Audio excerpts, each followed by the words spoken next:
الحمد للہ رب العالمین والصلاة والسلام علی سید الانبیاء والمرسلین قال اللہ تعالی وتبارک فی القرآن المجید والفرقان الحمید بسم اللہ الرحمن الرحیم یا ایھا الذین آمنوا کتب علیکم الصیام کتب علیکم الصیام کما کتب علی الذین من قبلکم لعلکم تتقون صدق اللہ مولانا العظیم وصدق رسولہ النبی الکریم الرؤوف الرحیم قال اللہ تعالی وتبارک فی شان حبیبہ مخبرا وآمرا ان اللہ وملائکتہ یصلون علی النبی یا ایھا الذین آمنوا صلوا علیہ وسلموا تسلیما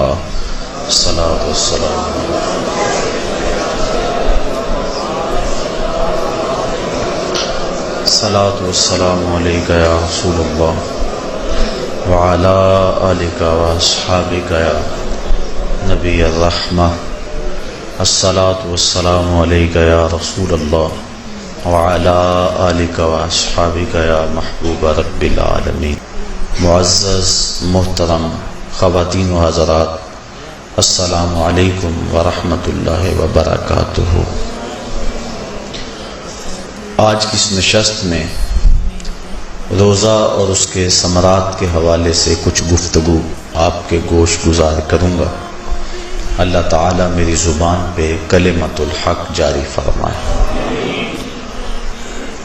قرآن مجید سے جو آیت نور میں نے آپ کے سامنے تلاوت کرنے کا شرف حاصل کیا، اس میں اللہ تعالیٰ جل شانہ نے ارشاد فرمایا، اے ایمان والو، تمہارے اوپر روزے فرض کر دیے گئے جس طرح تم سے پہلوں پہ فرض کیے گئے تھے تاکہ تمہیں تقوی ملے۔ الصوم فی اللغت الامساک، روزہ لغت میں رک جانے کو کہتے ہیں۔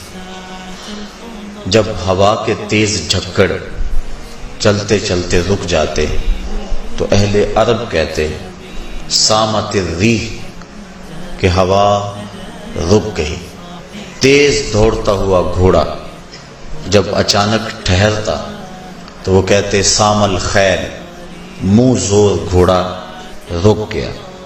تو روزے کو بھی روزہ اس لیے کہا جاتا ہے کہ نفس کا سرکش اور منہ زور گھوڑا رمضان میں رک جاتا ہے، اور جو اللہ کے حکموں کو ڈٹائی سے توڑتے ہیں رمضان میں ان کے سر بھی سجدوں میں دیکھیں۔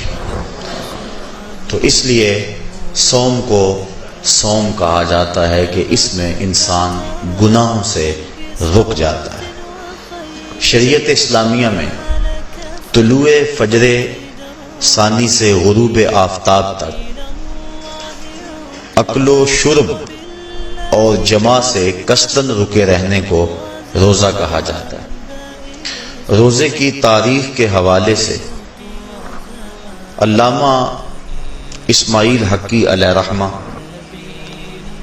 تفسیر روح البیان میں لکھتے ہیں کہ ملک تحمورث ثالث کے دور میں قحط پڑا۔ یہ حضرت آدم علیہ السلام کی اولاد سے تیسرا بادشاہ ہوا ہے۔ تو اس نے اپنی قوم کو حکم دیا کہ وہ ایک وقت کا کھانا کھائیں اور ایک وقت کا کھانا بچا کر قحط زدہ علاقوں میں بھیجیں تاکہ دکھیوں اور مجبوروں کی مدد ہو سکے۔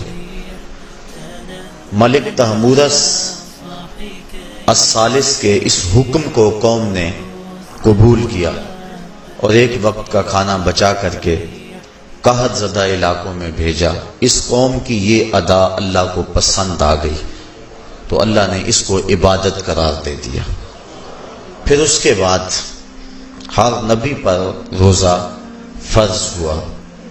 کما کتب علی الذین من قبلکم، اس پہ شاہد عادل ہے۔ حضور علیہ السلام فرضیت روزہ سے قبل ایام 20 کے روزے رکھا کرتے تھے۔ ہر ماہ کی 13، 14 اور 15 تاریخ کو قمری تقویم کے حساب سے جو روزے رکھے جاتے ہیں ان کو ایام 20 کے روزے کہا جاتا ہے، لیکن اس کے بعد پھر عاشورہ کا روزہ حضور نے معمول بنایا، اور اس کو کسی صورت بھی حضور اور صحابہ ترک نہیں کرتے تھے۔ فصام رسول اللہ وامر بصیامہ، حضور نے خود بھی روزہ رکھا اور صحابہ کو بھی حکم دیا کہ یہ روزہ رکھیں۔ لیکن جب سن 2 ہجری کو واقعہ بدر سے 1 مہینہ قبل 17 شعبان المعظم کو جب روزہ فرض کیا گیا تو پھر حکم دے دیا گیا۔ حضرت عائشہ صدیقہ رضی اللہ تعالی عنہا سے روایت ہے کہ فرمایا اب جس کا جی چاہے عاشورے کا روزہ رکھے اور جس کا جی چاہے ترک کر دے، لیکن اس سے قبل وہ روزہ رکھنا امت پر ضروری تھا۔ اب ایام معدودہ یعنی گنتی کے دن، اور وہ 29 یا 30 دن ہیں، ان کے روزے امت پر فرض کر دیے گئے۔ سن 2 ہجری میں روزہ فرض ہوا، حضور نے 11 ہجری کو رمضان سے قبل ہی ربیع الاول شریف کے مہینے میں انتقال فرمایا۔ اس طرح حضور علیہ السلام کی زندگی میں کل 9 رمضان آئے، 2 ہجری کو شامل کر کے 9 رمضان زندگی میں کل آئے، جس میں 2 رمضان 30 کے تھے اور باقی 7 رمضان 29 کے تھے۔ اور یہ بات ذہن میں رہے کہ روزے 29 ہوں یا 30 ہوں، اللہ ثواب 30 کا ہی عطا فرمائے۔ جس طرح کوئی شخص بھول کر کھا لے تو حدیث میں آتا اس کو اللہ نے کھلایا، اس کو اللہ نے پلایا، تو وہ اس نے کھا بھی لیا، اس نے پی بھی لیا، لیکن اس کا روزہ بھی باقی رہا۔ اس طرح اگر چاند 29 پہ نظر آ جائے تو ثواب اللہ 30 کا ہی عطا فرماتا ہے۔ یہ اس کی کرم نوازی ہے اپنے بندوں پہ۔ تو روزہ ڈھال ہے اور جہنم سے آزادی کا ایک اہم ذریعہ ہے۔ روزہ اللہ اور بندے کے مابین ایک راز ہے۔ روزہ نور ہے، ضیاء اور روشنی ہے، اور آقا کریم صلی اللہ علیہ وآلہ وسلم نے روزے کی فضیلت بیان کرتے ہوئے ارشاد فرمایا کہ ہر شے کی کوئی زکوٰۃ ہوتی ہے، انسان کے جسم کی زکوٰۃ روزہ ہے۔ اگر روزہ رکھے گا تو جسم زکوٰۃ ادا کرے گا، جس طرح زکوٰۃ سے مال پاک ہوتا ہے، روزے سے جسم پاک ہو جاتا ہے۔ اور روزہ ویسے بھی انسان کے لیے شفا کا پیام ہے۔ فرمایا کہ سحری کھایا کرو، چونکہ سحری کے کھانے کے اندر بھی اللہ نے برکت رکھی ہے۔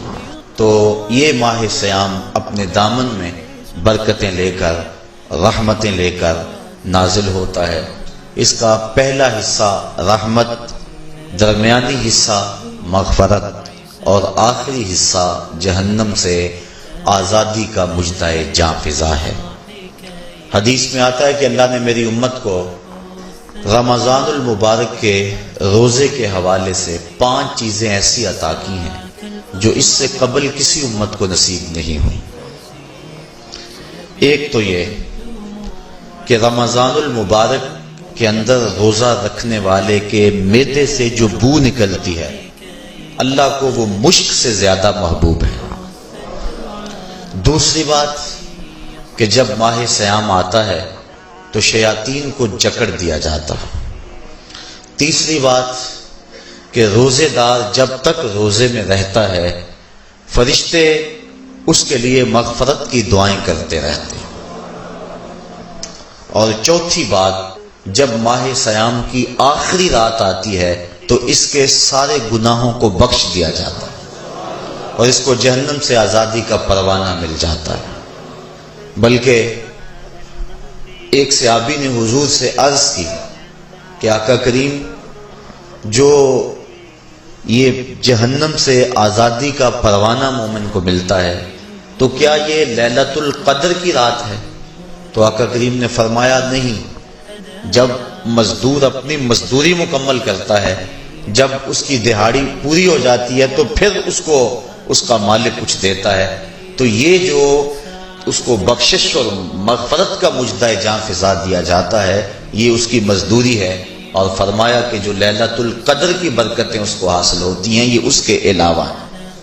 اور یہ اللہ تعالیٰ جل شانہ نے خاص کرم نوازی فرمائی بندہ مومن پر کہ اس کو یہ بابرکت رات عطا فرمائی۔ اور پانچویں فضیلت جو اس کو دی گئی روزہ دار کو، اور حضور سے قبل جو امتوں میں لوگ روزے رکھتے تھے یہ فضیلتیں ان کو نہیں عطا کی گئی۔ جنت کو پورا مومن کے لیے آراستہ و پیراستہ کیا جاتا ہے۔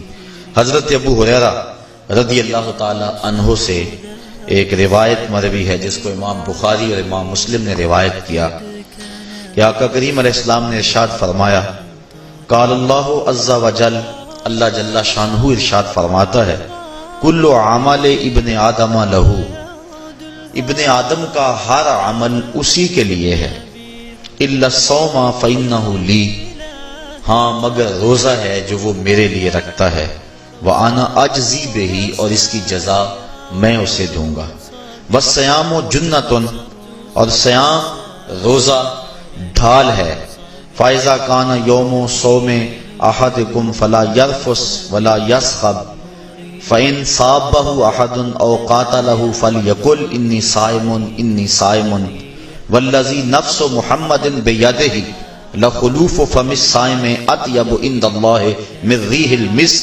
للصائم فرحتان يفرحهما إذا أفطر فرح بفطره وإذا لقي ربه فرح بصومه۔ تو فرمایا کہ جب کوئی شخص روزہ رکھتا ہے تو اس کا یہ عمل اللہ کے لیے ہے اور اللہ تعالیٰ اس کی جزا دے گا۔ روزہ ڈھال ہے، جب کوئی شخص روزہ رکھے تو وہ اس کے اندر کوئی اللہ کی نافرمانی نہ کرے، یہاں تک کہ اگر اس کو کوئی شخص گالی بھی دے تو وہ یہ کہے کہ میرا روزہ ہے، میں صائم ہوں، میں نے روزہ رکھا ہوا ہے، یہ کہہ کے لڑنے والے کو، الجھنے والے کو ٹال دے۔ حضور نے ارشاد فرمایا، مجھے قسم ہے اس رب کی جس کے قبضے میں محمد کی جان ہے، کہ روزہ دار کے معدے سے جو بو نکلتی ہے اللہ کو وہ مسک یعنی کستوری کی خوشبو سے زیادہ محبوب ہے۔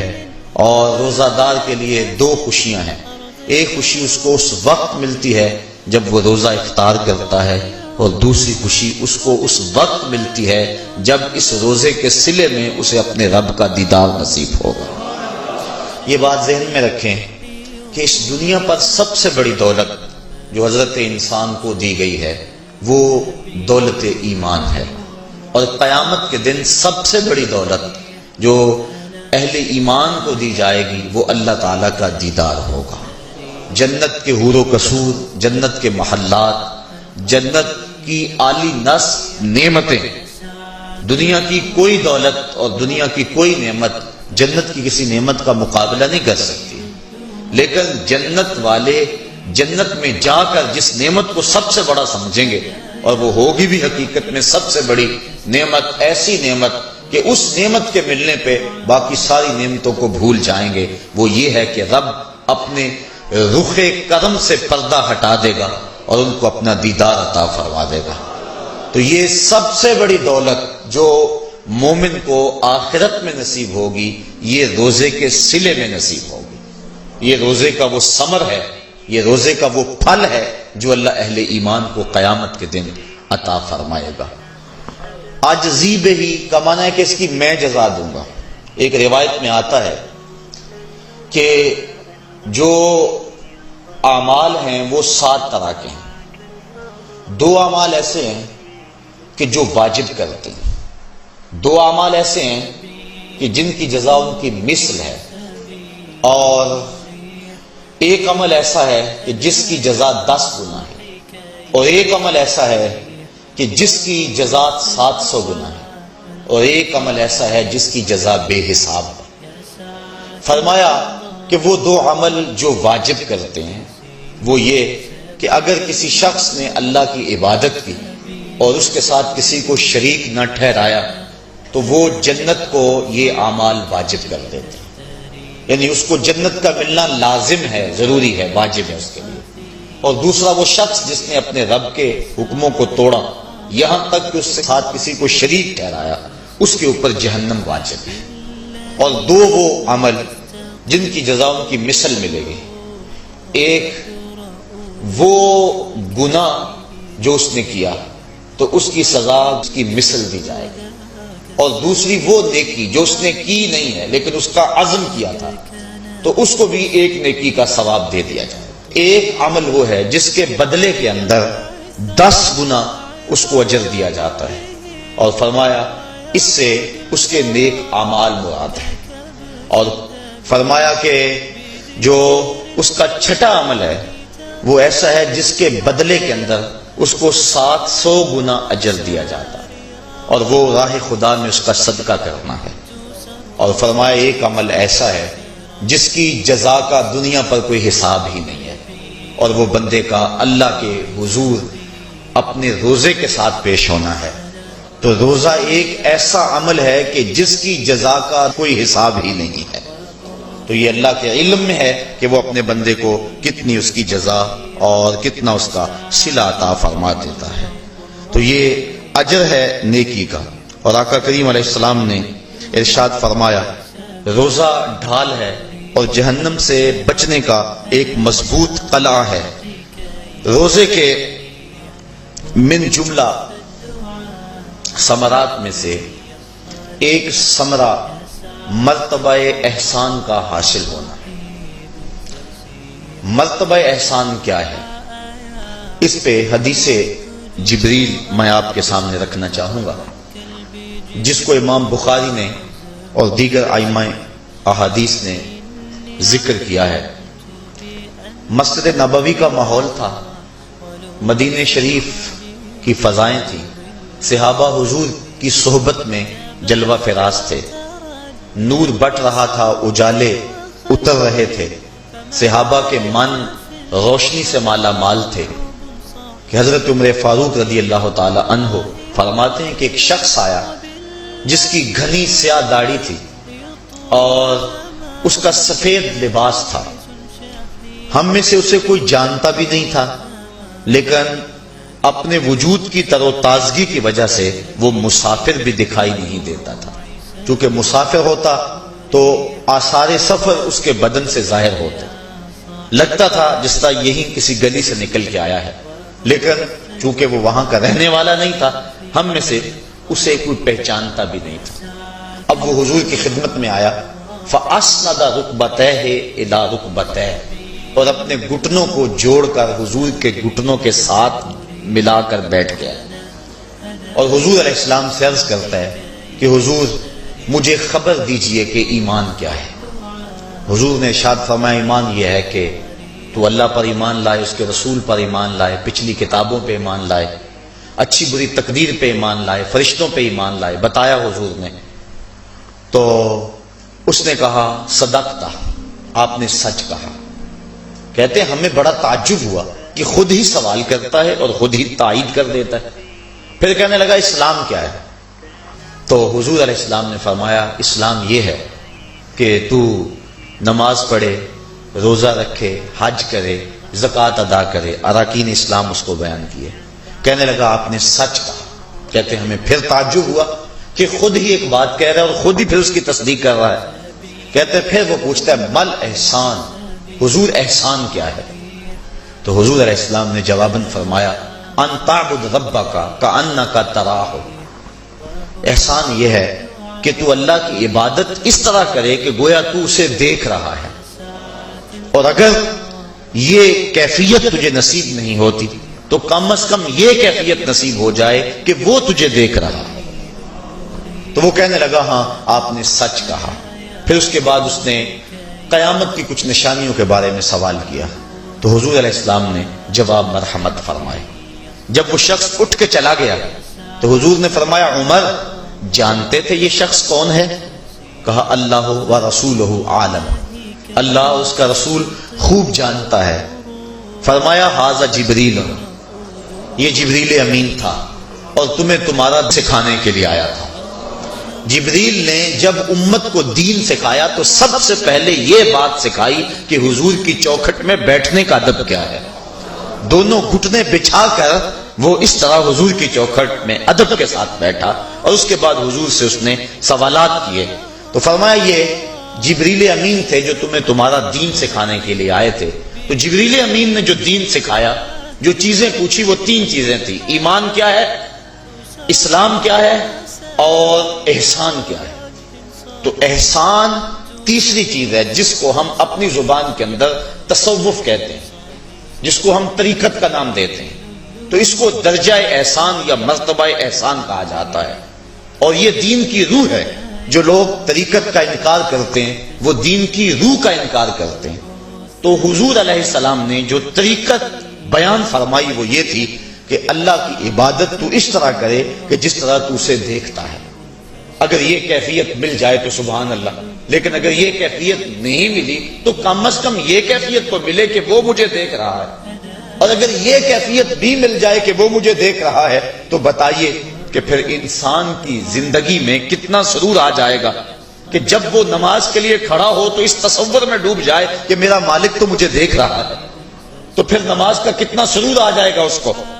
اور جب وہ کوئی اور نیک عمل کر رہا ہو تو اس تصور میں ڈوب جائے کہ میرا مالک میرے اوپر نگاہ لطف فرما رہا ہے، تو پھر اس کی کیفیت کا عالم کیا ہوگا۔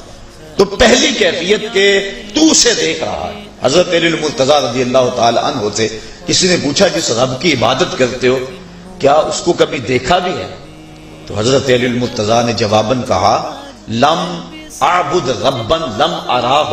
اے صاحب کبھی کبھی کی بات کیا کرتا ہے، علی تو اتنی دیر تک سجدے سے سر ہی نہیں اٹھاتا جب تک اس کے جمال جہاں آرا سے فیض یاب نہیں ہو جاتا۔ حضرت داتا گنج بخش علی حجویری علیہ رحمہ کشف المعجوب کے اندر ایک حدیث نقل کرتے ہیں کہ حضور علیہ السلام نے ارشاد فرمایا کہ فاقہ کشی اختیار کرو اور بھوک اور پیاس برداشت کرو، ممکن ہے کہ اس دنیا کے اندر تم اپنے دل کی آنکھوں سے اپنے رب کا مشاہدہ کرو۔ تو یہ جو مرتبہ احسان ہے، جو مومن کا مقصود ہے، وہ اس کو حاصل ہوگا روزہ رکھنے سے۔ اور اگر چلو کسی روزہ دار کو یہ کیفیت نہ ملے کہ وہ اپنے رب کے جمال جہاں آرا کو دیکھ لے، اس کے جلووں کو دیکھ لے، اس کے دیدار کی دولت سے مالا مال ہو جائے، اس کا دل اس کی محبت میں ایسا ڈوبے کہ وہ جدھر دیکھے اسی کے جلووں کو ہی دیکھتا چلا جائے، اگر روزہ دار کو ایسی دولت نہ بھی نصیب ہو تو کم از کم روزہ دار کو یہ دولت تو ضرور ملے گی کہ وہ اس احساس میں ڈوب جائے گا کہ میرا رب مجھے دیکھ رہا ہے۔ گناہگار سے گناہگار شخص بھی کڑکتی ہوئی دوپہر میں ٹھنڈا پانی دستیاب ہونے کے باوجود ایک گھونٹ بھی حلق سے نیچے نہیں اتارتا، کیوں؟ اس لیے کہ میرا مالک تو مجھے دیکھ رہا ہے۔ تو یہ احساس اس کو آیا کہ نہ آیا؟ کاش کہ رمضان میں یہ نور جو ہم کو نصیب ہوتا ہے، یہ رمضان کا خاص نور ہے، مرتبہ احسان سے پھوٹتا ہوا یہ اجالا رمضان میں ایک گناہگار سے گناہگار شخص بھی حاصل کر لیتا ہے کہ وہ اس احساس میں ڈوب جاتا ہے کہ میرا مالک مجھے دیکھ رہا ہے۔ کاش کہ وہ اس کو اندر سمو لے اور اس کو دل کی ایک ایک پرت پہ رکھ لے اور اس کو سجا لے اور اس دولت کو پھر جانے نہ دے، تو پھر اس کے لیے گناہ کرنا مشکل ہی نہیں محال ہو جائے گا۔ اس احساس سے پانی نہیں پیتا کہ میرا اللہ مجھے دیکھ رہا ہے، تو کیا مجھے یہ بتاؤ کہ جب وہ دکان پہ بیٹھ کے ڈنڈی مارتا ہے کہ اللہ اس وقت نہیں دیکھتا؟ جب وہ کسی کی جیب کاٹتا ہے اللہ اس وقت نہیں دیکھتا؟ جب وہ رشوت لے رہا ہوتا ہے اللہ اس وقت نہیں دیکھتا؟ کہ اللہ تعالیٰ صرف رمضان میں دیکھتا ہے، غیر رمضان میں نہیں دیکھتا؟ تو یہ احساس کاش کہ اس کے ساتھ لگ جائے کہ میرا مالک مجھے دیکھ رہا ہے، تو پھر گناہ کرنا مشکل ہی نہیں ناممکن ہو جاتا ہے۔ 7ویں کوٹھڑی میں جب سارے دروازے بند کر کے بت کے اوپر موٹا کپڑا ڈال کے زلیخا بولی ہے تالک یوسف اب آ جاؤ نا، اب تو کوئی نہیں دیکھ رہا ہے، تو یہی احساس تھا جس نے روشنی دی۔ قال معاذ اللہ، کہا اللہ کی پناہ، تو اپنے معبود سے موٹی چادر ڈال کر چھپ گئی، لیکن میرا خدا تو 7ویں کوٹھڑی میں بھی دیکھ رہا ہے۔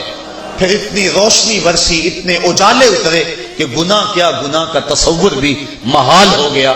تو یہ یقین، یہ اذعان کہ میرا مالک مجھ کو دیکھ رہا ہے، انسان کے لیے گناہ کو مشکل ہی نہیں ناممکن بنا دیتا ہے۔ اور میرے اور آپ کے آقا و مولا نے فرمایا سبعۃ یظلھم اللہ تعالی فی ظلہ یوم لا ظل الا ظلہ، امام عادل وشاب نشا فی عبادت اللہ ورجل قلبہ معلق بالمساجد ورجل دعته امرأة ذات منصب وجمال فقال انی اخاف اللہ ورجلان تحابا فی اللہ اجتمع علیہ وتفرق الیہ ورجل تصدق بصدقة فأخفاها حتى لا تعلم شماله ما تنفق يمينه ورجل ذكر الله خاليا ففاضت عیناہ او کما قال.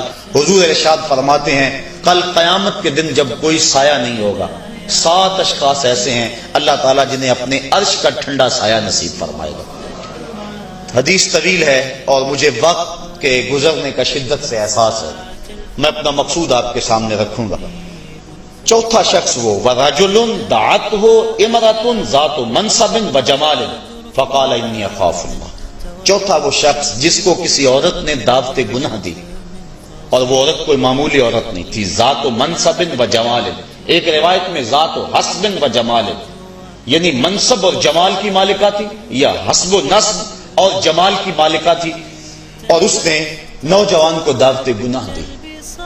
اب قدموں میں حسن خود بخود بچھنے کے لیے بےتاب ہے، تو جب جذبات انگڑائیاں لے رہے ہوں، جوانی جوبن پہ ہو اور آرزویں مچل رہی ہوں اور حسن خود قدموں میں بچھنے کے لیے بےتاب ہو، تو پھر اپنی خواہشات کو لگام کون دے گا؟ لیکن اگر کسی نے اس وقت یہ کہہ کے اس کی پیشکش کو ٹھکرا دیا، انی اخاف اللہ، میں تیری بات کیسے مانوں، مجھے رب سے بڑا ڈر لگتا ہے. حضور فرماتے ہیں جب کسی عورت نے اس کو دعوت گناہ دی، یا کوئی مرد کسی عورت کو دعوت گناہ دینے لگا، تو اس نے کہا انی اخاف اللہ، میں تیری بات نہیں مان سکتا کہ مجھے اللہ سے ڈر لگتا ہے.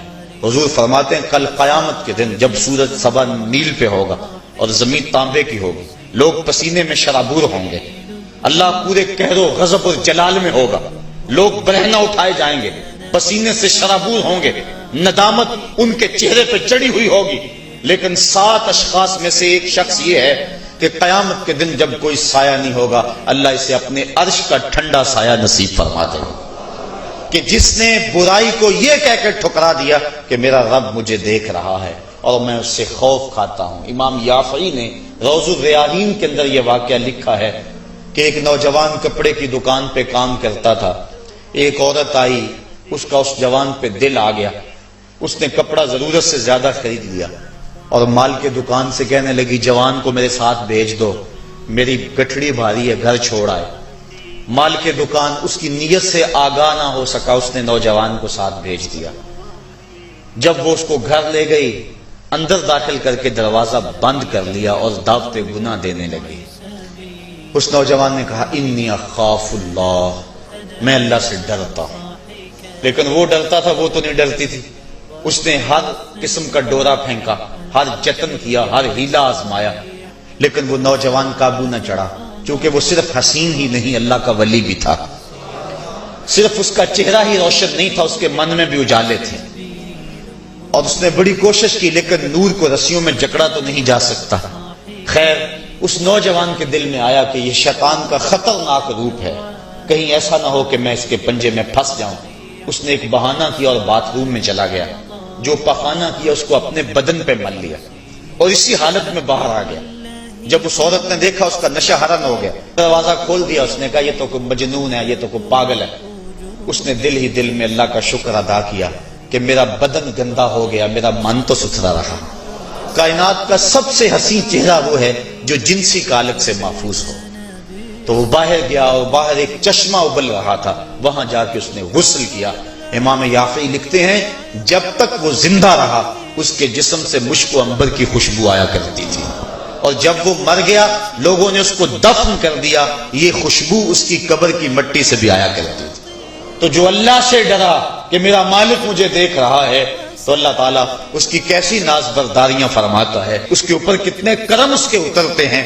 تو کہا کہ وہ شخص جس نے اللہ سے ڈر کر گناہ کو چھوڑا، کل قیامت کے دن جب کوئی سایہ نہیں ہوگا، اللہ اسے اپنے عرش کا ٹھنڈا سایہ نصیب فرما دے گا. تو یہ رمضان کا فیض ہے کہ انسان بے شمار گناہوں کے باوجود بھی تڑپتی کڑکتی دوپہر کے اندر بھی ٹھنڈا پانی اپنے منہ کے قریب بھی نہیں لاتا، وضو کرتے ہوئے بھی احتیاط کرتا ہے، غسل کرتے ہوئے بھی احتیاط کرتا ہے کہ کوئی قطرہ حلق سے نیچے اتر نہ جائے، اس احساس میں کہ میرا رب مجھے دیکھ رہا ہے.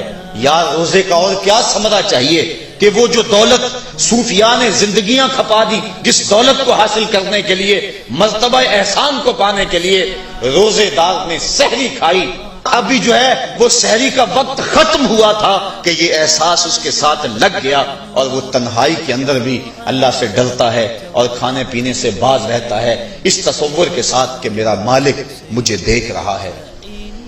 روزے کا ایک ثمر اور ایک پھل یہ ہے کہ بندے کو تقوی کا نور نصیب ہوتا ہے، اور اللہ تعالیٰ نے یہاں قرآن مجید کے اندر جہاں روزے کی فرضیت کا ارشاد فرمایا، وہاں ساتھ یہ بات فرمائی کہ اس لیے تمہارے اوپر روزہ فرض کیا گیا ہے تاکہ تم متقی بن جاؤ۔ یہ مقصد روزہ ہے، اللہ یہ چاہتا ہے، ورنہ اس کو کیا ضرورت ہے کہ بندے کو بھوکا اور پیاسا رکھے؟ وہ تو چاہتا ہے کہ یہ برائیوں سے باز آ جائے۔ بلکہ بخاری شریف کی حدیث ہے، حضور علیہ السلام نے ارشاد فرمایا، من لم یدع قول الزور والعمل به فلیس للہ حاجۃ فی ان یدع طعامہ وشرابہ، جو شخص جھوٹ اور جھوٹے کام نہیں چھوڑتا، اللہ کو اس کے بھوکا اور پیاسا رہنے کی کوئی ضرورت نہیں ہے۔ اللہ نہیں چاہتا کہ وہ بھوک اور پیاس کی مشقت گوارا کرے، اس کا تو مقصود یہ ہے کہ اس کے دل کے اندر اس کی خشیت پیدا ہو جائے، اسی لیے اس نے روزہ ہمارے اوپر فرض کیا ہے، ورنہ وہ کیسے چاہتا ہے کہ میرا بندہ بھوکا رہے؟ ایک ماں نہیں چاہتی کہ میرا بیٹا بھوکا رہے، اور جو 70 بیٹے سے کس لیے ہے؟ اس لیے کہ اس نے بیٹے کو جنم دیا۔ جس نے جنم دیا اس کو اتنا پیار ہے، تو جس نے تخلیق کیا اس کو کتنا پیار ہوگا؟ تو ماں نہیں چاہتی میرا بیٹا بھوکا رہے، تو مالک نے کیسے چاہ لیا؟ چلو آؤ پھر ماں کی گود میں آ جائے۔ ماں بیٹے کی آنکھ میں ایک آنسو بھی گوارا نہیں کرتی تھی، بیٹا ہو گیا بیمار، ماں لے گی ڈاکٹر کے پاس، اس نے جو دوا تجویز کی وہ کڑوی تھی، ماں نے زبردستی لٹا لیا، بیٹا پیتا نہیں، ماں نے منہ کھولا اور کڑوے سیرپ کے قطرے اس کے حلق میں ٹپکا رہی ہے، بچہ چیختا ہے، لیکن جو وہ سیرپ کے قطرے حلق سے نیچے اترتے چلے جاتے ہیں، ماں کو قرار آتا جاتا ہے، اس کو طمانینت ملتی جاتی ہے۔ ماں کیا صفاق ہو گئی؟ نہیں۔ اس کا پیار چھن گیا؟ نہیں۔ اس کی ممتا رخصت ہو گئی؟ نہیں۔ وہ تو بیٹے کی آنکھ میں ایک آنسو بھی گوارا نہیں کرتی تھی، اور اب تڑپتا ہوا بیٹا، لیکن ماں کے چہرے پہ طمانینت کا نور ہے۔ اصل بات یہ ہے کہ ماں جانتی ہے، بیٹا نہیں جانتا۔ ماں جانتی ہے چند لمحوں کی تکلیف ہے، نتیجہ شفا کی صورت میں برآمد ہوگا، اس لیے ماں کی نظر اس تڑپنے پہ نہیں ہے، ماں کی نظر اس نتیجے پہ ہے۔ مالک جو 70 ماں سے زیادہ پیار کرتا ہے، وہ بھی نہیں چاہتا کہ میرا بندہ بھوکا اور پیاسا رہے، لیکن مالک کہتا ہے اس کے باوجود تو بھوکا اور پیاسا رہے گا، کیوں؟ لعلکم تتقون، میرے بندے تجھے تقوی کی بہاریں نصیب ہوں گی، تیرے من کو روشنی اور تیرے من کو اجالا نصیب ہو جائے گا۔ تو یہ تقوی نصیب ہوتا ہے روزے سے۔ چونکہ یہ بات ذہن میں رکھیں، ہمارے 2 دشمن ہیں جو ہمیں نیکی کے راستے سے روک رہے ہیں۔ بات لمبی ہو رہی ہے، اختصار کر رہا ہوں۔ ہمارے 2 دشمن ہیں جو ہر وقت ہمارے ساتھ لگے ہوئے، ایک شیطان اور دوسرا نفس۔ جو شیطان ہے وہ بڑا دشمن ہے یا نفس بڑا دشمن ہے؟ تو آپ اس بات پہ کچھ دلیل کی ضرورت نہیں، آپ سب کہہ رہے ہیں کہ نفس۔ اور سادی سی بات ہے کہ شیطان آدمی کو بہکاتا ہے، لیکن شیطان جب خود بہکا، اس نے انکار سجدہ کیا، اس وقت کوئی دوسرا شیطان تو تھا نہیں، تو شیطان کو شیطان بنانے والا نفس ہے۔ تو یہ نفس شیطان سے بھی بڑا دشمن ہے۔ اکیلی جان 2 دشمنوں کے نرغے میں، لیکن جب ماہ سیام آیا، سلسلۃ الشیاطین، حدیث میں آتا ہے شیاطین جکڑ دیے گئے۔ 2 دشمنوں میں ایک دشمن ہمارے جکڑ دیے گئے، اب ایک دشمن ہمارا باقی ہے، نفس۔ اب نفس کا مقابلہ کر لیں گے تو شیطان چھٹ کر ہمارا کچھ نہیں کر سکے گا، لیکن اگر ہم نے اس موسم کے اندر اپنے نفس کا مقابلہ نہ کیا تو پھر ہم جو ہے وہ اس نفس کی شامت سے شیطان کے ہتھے بھی چڑھ جائیں گے۔ اب نفس کی تربیت کیسے کریں؟ اس کی تربیت بھی روزے سے ہوتی ہے۔ آپ کہیں گے وہ کیسے؟ تو شیخ فرید الدین عطار کا قول سناتا ہوں۔ شیخ فرید الدین عطار کون شخص ہے؟ کسی معمولی شخص کا نام شیخ فرید الدین عطار نہیں ہے، علامہ اقبال کے روحانی پیشوا، جن کو وہ مرشد رومی کہتے ہیں اور اپنے آپ کو مرید ہندی کہتے ہیں۔ اور یہ بات ذہن میں رکھیں کہ اقبال نے رومی کو ویسے پیر نہیں مان لیا، بڑا چن کے پیر تلاش کیا اقبال نے، بلکہ جب پیر 2 ہوں اور دونوں ہی بڑے قابل ہوں اور مرید کے لیے مصیبت بن جائے کہ ادھر جاؤں کدھر جاؤں، امتحان تو اس وقت ہوتا ہے۔ اب اقبال کے لیے جو ہے وہ 2 چیزیں تھیں، ایک راضی اور ایک رومی۔ اقبال کہتا تھا میں رومی کو پیر مانوں یا راضی کو پیر مانوں؟ چونکہ راضی استدلال کا شہنشاہ ہے اور اقبال فلسفے کا امام ہے، فلسفی کا مزاج یہی چاہتا ہے کہ جو استدلال کا بادشاہ ہو اس کو اپنا شیخ مانا جائے، لیکن جو رومی ہے وہ دل کا شہنشاہ ہے۔ اقبال شاعر ہے اور اقبال کا مزاج تھا کہ جو میرے دل کا بھی امام ہو وہی میرا شیخ ہو اور وہی میری رہبری کرے۔ تو اقبال جو ہے وہ الجھا رہا اس معاملے میں، کیا کروں؟ وہ خود کہتا ہے اسی کشمکش میں گزری میری زندگی کی راتیں، کبھی سوز و ساز رومی، کبھی پیچ و تاب رازی۔ کبھی رومی کا سوز و ساز مجھے پسند آتا تھا، کبھی رازی کا جو ہے وہ مجھے پیچ و تاب پسند آتا تھا۔ پھر اقبال نے زندگی کی کئی بہاریں مرشد کے انتخاب کے اندر گزار دیں کہ میں رومی کے ہاتھ پہ بیعت کروں یا رازی کے ہاتھ پہ بیعت کروں۔ پھر ایک وقت آیا کہ اقبال نے خود کہا نئے مہرہ باقی ہے نئے مہرہ بازی، جیتا ہے رومی ہارا ہے رازی۔ وہ کہتا ہے رومی جیت گیا اور رازی ہار گیا۔ پھر اس نے رومی کو اپنا شیخ اور مقتدا مانا۔ اقبال جس کو اپنا مقتدا مانتا ہے، جس کو اپنا امام مانتا ہے، اب اس رومی کی سنیے، وہ کہتے ہیں ہفت شہر عشق را اتار گشت ما ہنوز اندر خمیں یک کوچام۔ عشق کے 7 شہر حضرت شیخ فرید الدین اتار گھوم چکے ہیں، ہم پہلے شہر کی پہلی گلی کے کونے پہ کھڑے ہیں۔ یہ رومی کہہ رہے ہیں جس کو اقبال نے بڑی چھان پھٹک کے بعد اپنا پیر مانا ہے، وہ فرید الدین اتار جو معرفت کا امام ہے اور اللہ کے رازوں کا امین ہے۔ حضرت شیخ فرید الدین اتار فرماتے ہیں نفس نتواں کشت الا باسے چیز بات گوئم یادگیرش اے عزیز۔ کہا نفس نہیں مرتا لیکن 3 اسلحے ہیں، اگر تیرے پاس ہوں تو نفس پر قابو پالے گا۔ وہ 3 اسلحے کون سے ہیں؟ کہا خنجر خاموشیو شمشیر جو نیزہ تنہائیو ترک ہجو۔ ایک خاموشی کا خنجر، ایک بھوک کی تلوار اور ایک تنہائی کا نیزہ۔ اگر یہ 3 اسلحے تیرے پاس ہیں تو نفس پہ ٹوٹ پڑے نسلوں کو لے کر تو تیرا نفس تیرے قابو میں آئے گا، اس کے علاوہ کوئی اور ذریعہ نہیں ہے اس نفس کو قابو کرنے کا۔ حضرت باہو جیسے بھی بول پڑے باج فقیراں کسے نہیں ماریا، باہو ظالم چور اندر داہو۔